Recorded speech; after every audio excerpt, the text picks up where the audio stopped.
Zaman hayır olsun sevgili seyirciler. Hoş buluştuk. GRT kanalında Gagauzya Gününden programması bugün de sizi selamlar. Stüdyoda işlerim ben Alena Terzi. Misafirim Şansora karşımda. Bu sebepten sevgili dostlar size de teklif ederim. Bugün de bizimle birlikte olasınız. Çok meraklı programımız bugün de adır olma. Çünkü önemli bir temayı bugünkü programımızda da açıklayacağız. Kalan bizimle bir iki kapımdan sonra yine stüdyamıza döneriz. Ben elbette tanıştıracağım sizi bizim bugünkü misafirimizle.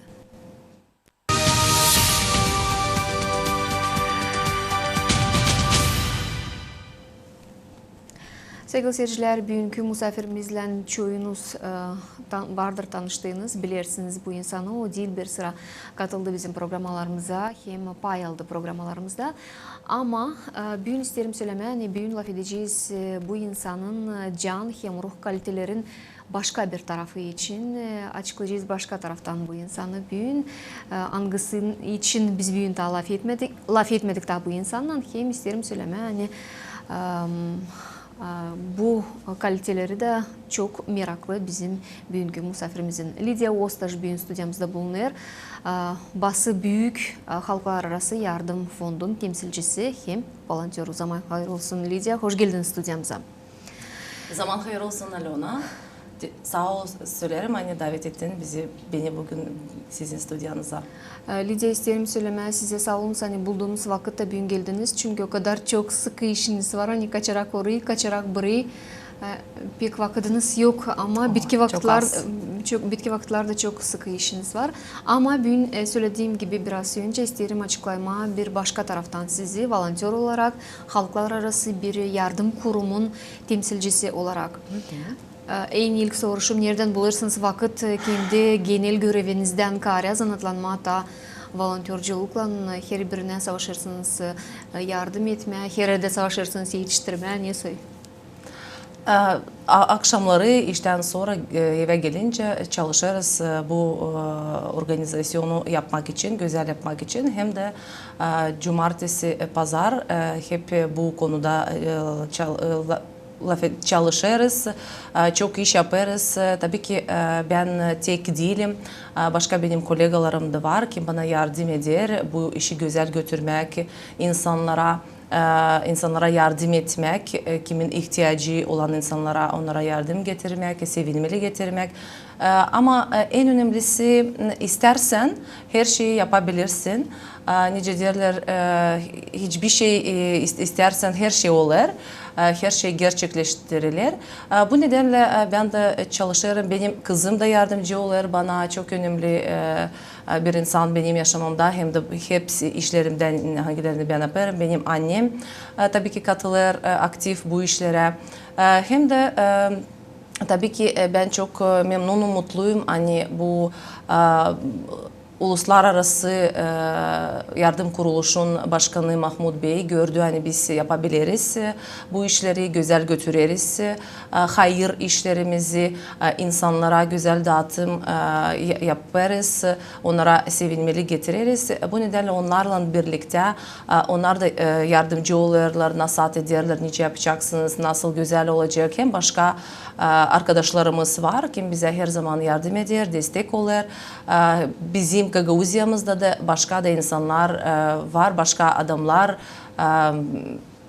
primarlar da kime danışırız her zaman açık yürekle bizi kabul ederler, kapıları açık, köylerde diyeceğiz. Bu nedenle yaparız çünkü tek değiliz, çünkü bir ekibimiz bir küçük de olsa ama var.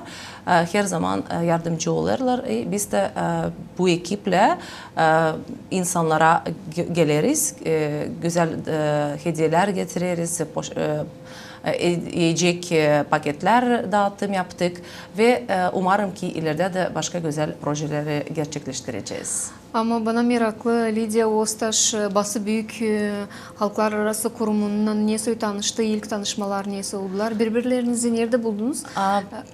Bu soruyu sordum ama sizin aktivliğinizi alarak hesaba yani şaşırtıcı değil. Bilerek hani Lidia her zaman kaçaraktan, kaçaraktan buraya hepsini bilir. Evet. Şaşırtıcı değil ama biraz historiyadan neyse Da, tanıştınız. ilk sefer tanıştık Mahmut Basbüyük'le burada Gagavuzya'da forumda 2019 yılında Ekonomik forumunda. Ekonomik forum Kasım ayında geçirildi Gagavuzya'mızda. O zaman onlarla tanıştım.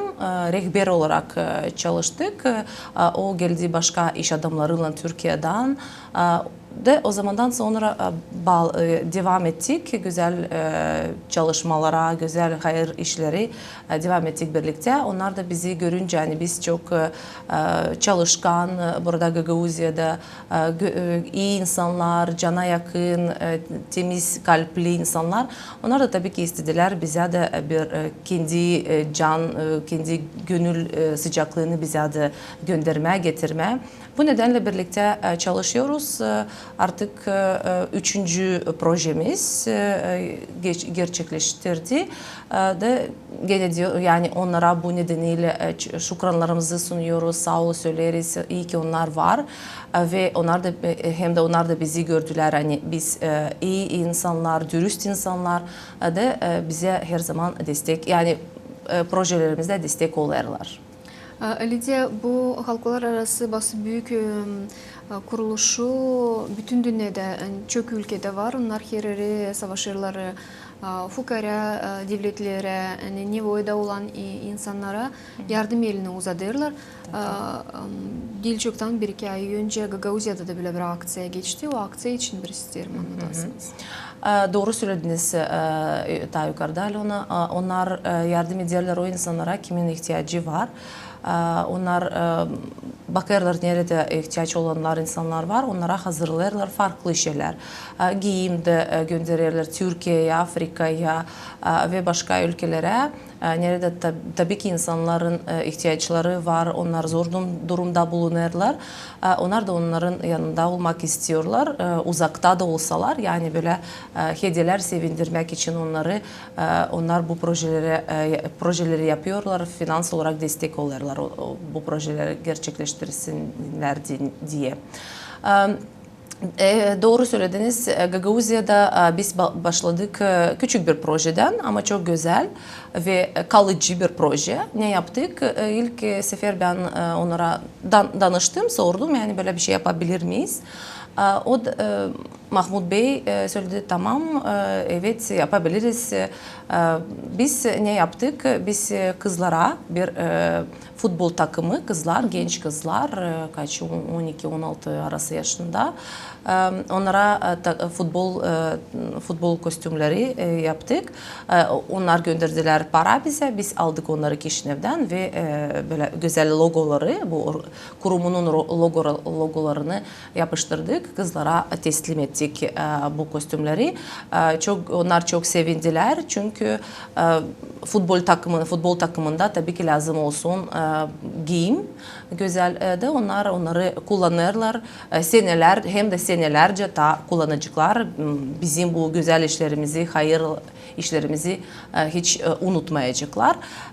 Bu takım nereden? Kız futbol komandası. Da bizde Gagavuzya'da var kız futbol takımı. Onların öğretmeni Kongasçık'tan, var kızlar Kongasçık'tan, Kirsova'dan, Komrat'tan. Biz May'da biz onlara teslim ettik. Hederli ayında teslim ettik bu kostümleri. Onlar gittik biz stadyona. Biz de burada Komrat'ta da onlara verdik. Böyle güzel bir program yaptık, kurduk. De onlar tabii ki sevinirler. Sonra pandemiden sonra ben de gidemedim onların bazı oyunlarına ama bakarım, izlerim onları, takip ederim. Onlar çok devam ederler. Bu futbol takımında oynarlar, futbol oynarlar de sevinirler. Hani onların var güzel takım. Bu yılın büyük ayında tabi proje gerçeklendi. Halklar arası yardım kuruluşundan. Sonra Mahmut Bey söyledi ki Lidya böyle bir şey siz de yapabiliriz. Ne dersin? Ben de tamam dedim çok teşekkür ederiz. Başlamadan önce teşekkür ettik tabii ki çünkü bizi unutmayarlar. De böyle güzel proje yaptılar. Onlar Onlar Köstence'ye götürmüştüler biraz önce. Böyle bir büyük tır, büyük araba, yatak, engel olarak engelli insanlara götürdüler. Ondan sonra yani böyle Romanya, Moldova yakın.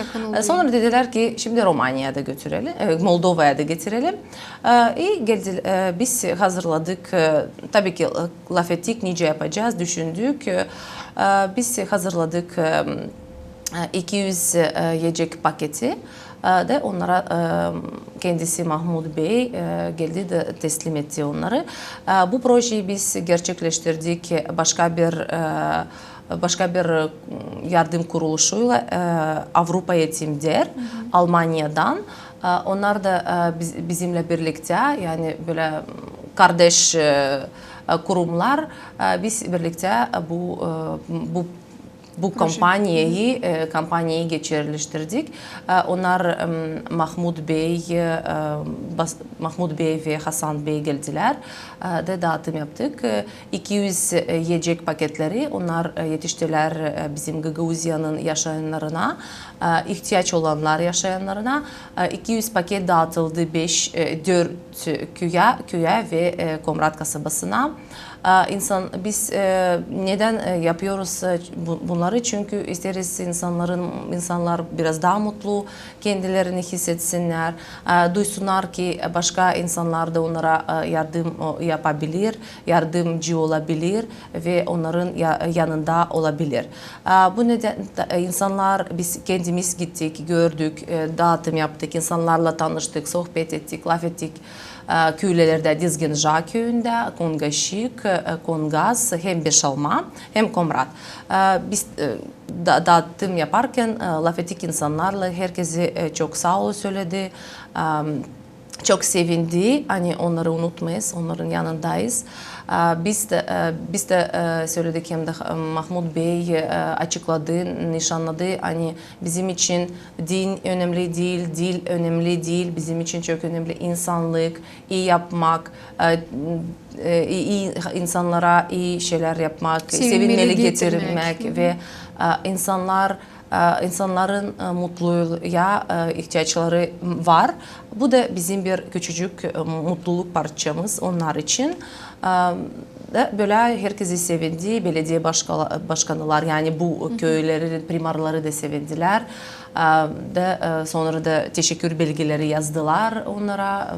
Kısa zamanda onları göndereceğiz oraya Almanya'ya. Onlar da görsünler. Hani biz sağ ol söyleriz ve insanlar mutlu oldu.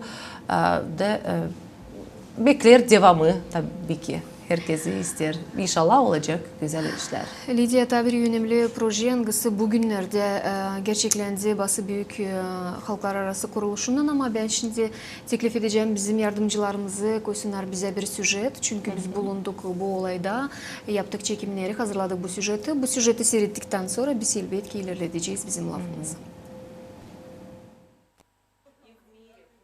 Maşinkacık 1 yaşında. Asker olayları için Ukrayna'da o elbette aklısında bir şey tutamayacak. Ama bugün o sonra anlar. Hani bulunur evden uzakta. Maşinka anasının, batisunundan hem babusunundan vatandan kaçmak zorunda kaldılar. Bugün onlar yaşarlar Kongaz köyünün merkezinde. Nerede yerleştirildiler Ukrayna'dan gelenler. Нам повезло, что мы встретили такое место. Biz pek seviniriz hani bizi burada kabul ettiler, arkaladılar hem yardım ettiler. Biz biraz rahatlandık. Aslısından söylediğiyle beklemezdik bu kadar sıcaklık. И поддерживают украинцев. Мы просто оставили все.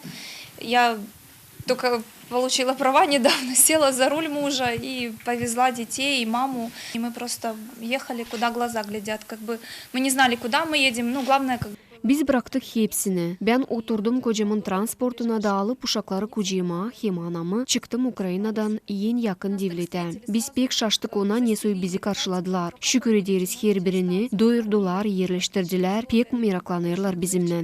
Надеемся, что все закончится, и мы как можно быстрее вернемся. Kongaz'da Ukrayna'dan gelinleri yerleştirmek için merkez haftadan ziyade yaşayanların hem cümle kurumların yardımından işler. Kimin ne kadar kuvveti var bu insanlara yardım elini uzadırlar. Böyle kurumların birisi Almanya'nın Halklar Arası Yardım Kurumu Bası Büyük. Onun volontörleri bu insanlara yardım getirdiler. Biz getirdik yardım insanlara kim Ukrayna'dan geldi bizim ülkemize. Onlar zor durumda olduğu için biz de onlara istedik bir yardım getirelim. Uluslararası Yardım Kuruluşu Bası Büyük ve onun başkanına Mahmut Bası Büyük söyleriz, teşekkür ederiz, şükranlarımızı sunuyoruz. Bu maddi olarak desteği bu insanlara verdiğiniz için size sağ ol söyleriz ve umut ederiz ki ileride de başka güzel projeler gerçekleştireceğiz. Bugünkü günde bu merkezin ikinci hem üçüncü katında 70 kişi yaşayırlar. Ama isteyenlerin sayısı daha çok olduğu sebebinden seçildi karar birinci katın odalarını da bu uğra verme. Завезли сюда кровати, матрасы, но мы столкнулись со сложностью, что у нас нет постельного белья, постели, которые необходимы для того, чтобы люди нормально могли отдохнуть. Biz buraya getirdik krivatları, matrasları ama bizde yoktu yorgan, döşek. Şükür ederiz Bası Büyük Halklar Arası Yardım Kurumun volontörlerini aniyese bağladılar bu işi de yardımcı oldular bize. Ukrayna'dan gelen insanlara dini onlar getirdiler. Yorgan, döşek, yastık, yemek mallarını. Bunlar hepsi kullanılacaklar burada. Şükür ederiz bu yardımlar için. Очень много людей, наплыв людей, особенно ночью. В ночной период времени люди приезжают, просят хотя бы переночевать, хотя бы передохнуть, потому что люди по полторы, по две сутки стоят, и их путь занимает от Украины до сюда, до Молдовы. Bugünkü günde Kongaz köyünün Ukrayna'dan gelenler için merkezi var. Nice kabletin 160 kişiye kadar. İnsanlara dini burada var hepsi koşullar. Burada onlara verilir medisina hem psixologiya yardımı da. Alona Terzi, Vladislav Tabachuk, Alexey Gerçuk, RT Haberler.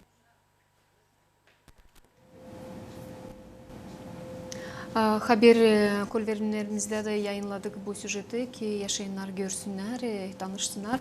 Lidia isterim nişanlama bakmayarak dinlenme gününe çünkü bu reportaj çekildi Mart'ın 8'inde için hepsi karılar dinlenerdiler ama siz bakmayarak buna bir ekip genç karılar toplanıp saymadığınız zahmetinizi de gittiniz bu merkeze. Bu iş için isterim anladasınız. Neler gördünüz orada, neler canınızdan, yüreğinizden geçirdiniz. Çünkü bunlarken böyle yerlerde yokunca böyle rahat çıkma oradan. Hep o kadar dürtür, hep o kadar canında neyse yanır hem uyanır bilmiyorum yardım tarafından da böyle acizganlık tarafından da. Bizim üçüncü projemiz güzel, çok önemli bir projemiz oldu. Gerçekleştirdik biz bu projeyi Mart'ın 8'inde. Uluslararası Kadınların Günü'nde. Biz yani öyle denk geldi. Yani hiç böyle tam planlamadık bugün yapalım ama sonra düşündük ki biz evdeyiz. Benim kolegalarım da onlar da çalışıyorlar. Birisi onlardan anaokulda, diğeri onun o günü doğum günüydü. Başka bir arkadaşım. Ama ben de izinliyiz, evdeyiz. Biz hazırladık her şeyi hafta sonunu. Yani cumartesi, pazar günü hazırladık. Neyi biz götüreceğiz. Yaptık bir liste, konuştuk. Merkezin müdürüne laf ettik, sorduk neler lazım, neye ihtiyaçları onlarda var. Bu hazırladık yiyecek, gıda ürünlerini de güzel bir proje yaptık. Yani Mart'ın 8'inde hazırladık. Hepsine ne lazımdı bize de oraya gittik. Ben aslında hiç düşünmedim bunu görmek orada. Neyi biz gördük. Biz orada gördük, yani orada tanıştık insanlarla kim geldiler Ukrayna'dan. Yani ben tahmin ediyordum hani orada var yani kadınlar ve uşaklar, müdür de aynısını söyledi ki var uşaklar, anneler, hem de onların var önemli bir şey. Başka hepsi merkezlerde böyle bir şey yok. Onlarda var mutfak. Nerede onlar hazırlarlar yemek, sıcak yemek bu insanlara verirler. Biz orada tanıştık insanlarla, Ukrayna'dan gelen zor durumda olan insanlar. Niçin zor durumda? Şimdi onlar bu merkezde kendilerini çok rahat, iyi hissediyorlar. Çünkü çok güzel şartlar onlar için kuruldular. Sağ olsunlar o insanlara kim onlar için düşünmüş, bu şartları kurmuş, güzel, sıcak, temiz orası. Hem mutfak, yemek, yiyecek hepsini veriyorlar. Onlar için zor çünkü tabii ki herkese ister olmak kendi yuvasında, kendi yatağında, kendi ailesiyle birlikte. Ama bu insanlar da bunları aldılar, bu savaş olayları. Onları aldılar. Onlar şimdi kendi tek geldiler buraya Moldova'ya. Birisi onlardan 2 çocukla, bir kız bir çocukla hem de onun annesiyle geldiler de bulunurlar bu merkezde. Tabii ki bu merkezde başka da insanlar geliyorlar ama bazıları sonra başka bir ülkeye gitmeye karar veriyorlar. Oraya gidiyorlar. Ama biz onları gördük. Onlar orada 4-5 gün kaldılar. Hem de ben sordum sizin planlarınız niye? Bir yere gideceksiniz. Onlar böyle dediler ki biz buradayız ama ne yapacağız? Nereye gideceğiz? Hiçbir şey bilmiyoruz. Tabii ki onların en büyük istediği eve dönmektir. Biz de bu dileklerle onlara bizim getirdiğimiz poşetlerimizi verdik, teslim ettik. Mutfağa götürdük depoya. Çünkü bu malzemelerden, gıdalardan onlara yapacaklar sıcak yemek. Hem de getirdik nevresim onlara hem de hijyen malzemelerini getirdik. Onlar kullansınlar diye onları. Onlar tabii ki sevindiler. Bizimle çok iyi, güzel, rahat böyle biz onlarla birlikte konuştuk, sohbet ettik. Onlar çok sevindiler. Değil sadece neyi biz getirdik ama hani biz onlara dikkatimizi getirdik hem de onlarla laf ettik. Bizim zamanımızı onlara ayırdık bugün. Onlara birer çiçek de aldık, verdik, laf ettik. Onlar anlattılar bu çok kötü durumu onlar için. Biz de tabii ki söyledik ki biz onları destek ediyoruz. Biz neyle yardımcı olabiliyoruz? Yani bizim tüm Gagavuzya'nın insanları. Ama bugün bizimle birlikte bize yani finans desteğini verdi. Bazı büyük uluslararası yardım kuruluşu. Biz onlara yani söyledik, sağ ol söyledik bu kuruluşa da onlar da tabii sevindiler de sağ ol söylediler hani biz onlarla birlikte az da olsa kısa da olsa ama canımızda yani çok duygulandık onların anlattıklarından. Yani de tabii ki diledik ki ne kadar da biz getirsek, ne kadar da çok şeyler yapsak tabii ki onlar anlarlar, çok sevinirler. Ama en önemli istediği eve dönmek, yaşamak aileyle birlikte anlaşmakta hem barışta. Uslulukta, barışta. Lidya, söyledik hani bazı büyük halklar arası yardım kuruluşu çalışır türlü devletlerde. Biz biliriz hani kısa zamanda bir proje gerçekleşecek kardeşlerimizin devletinde. Hem isterim söylemeye hani bakmayarak ona hani bazı büyük yardım kuruluşu Almanya'dan gelir, Germanya'dan ama onun temsilcileri, hem öndürücüleri, müdürleri hepsi onlar bizim kardeşlerimiz, kan kardeşlerimiz. Türkiye'den kendileri doğmaları ne zamansa göçmüşler Almanya, orada yerleşmişler, çalışırlar. Bu taraftan da bir büyük şansımız var. Hani bu kadar açık hem sıcaklıkla danışırlar Gagavuzlara, Türkiye devletine, Romanya'dan olsa yani bize yakın bulunan halklara. Kısa zamanda tabi bir proje Türkiye devletinde gerçekleşecek. Onun için kısadan çünkü programımız yaklaşır. Şimdi isterim söylemeye bir daha biz yiyecek paketleri onlar dağıttılar Moldova'da ondan sonra yani Ocak ayında büyük ayında sonra onlar gittiler Bulgaristan'a orada da dağıtım yaptılar. Şimdi tabii ki onlar için önemli Ukrayna mülteci insanlar, Ukrayna'dan gelenler insanlar türlü ülkelere. Şimdi Moldova'ya dağıtım getirdik çünkü Moldova'da çok gelen Ukrayna göçmen var, Ukrayna'dan gelen insanlar var. Ama onlar tabii ki burada durgunmuyorlar. Evet doğru söylediniz Alona, hani onların var başka arkadaşları, temsilcileri, onları çalışırlar büyük hevesle, istekle çalışırlar, hayır işleri yapmak için, insanlık için yapıyorlar bu güzel projeleri. Şimdi Mart 15'inde Manavgat'ta, Antalya'da herhalde duyduk biz, işittik. Hani Antalya'da çok büyük yangınlar oldu bu yazın. Çok büyük ormanlar yandı, hayvanlar evsiz kaldı. Da onlar bir güzel bir kampanya gerçekleştiriyorlar. Onlar dikecikler orada aç. Başka organizasyonlarla birlikte, kurumlarla birlikte Avrupa Eğitimler Kurumundan, Almanya'dan Ven Gışıma sizin sesiniz kurumunun adı. Onlarla birlikte partner olarak, böyle ekip olarak onları ekecekler ağaçları çok güzel bir logoyla benim de dikili bir ağacım olsun. Ben böyle okuyunca plakatları, bannerları dedim keşke biz de yapabilseydik böyle Gagauziya'mızda.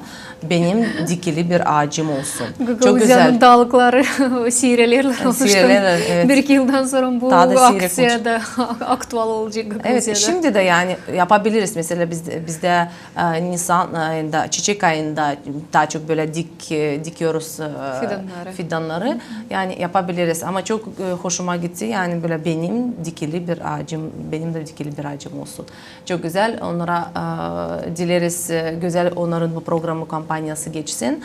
Ve aynı zamanda onlar yani böyle paralel projeleri yapıyorlar, gerçekleştiriyorlar. Aynı zamanda Nisan ayında onlar dağıtım yapacaklar Ramazan paketleri.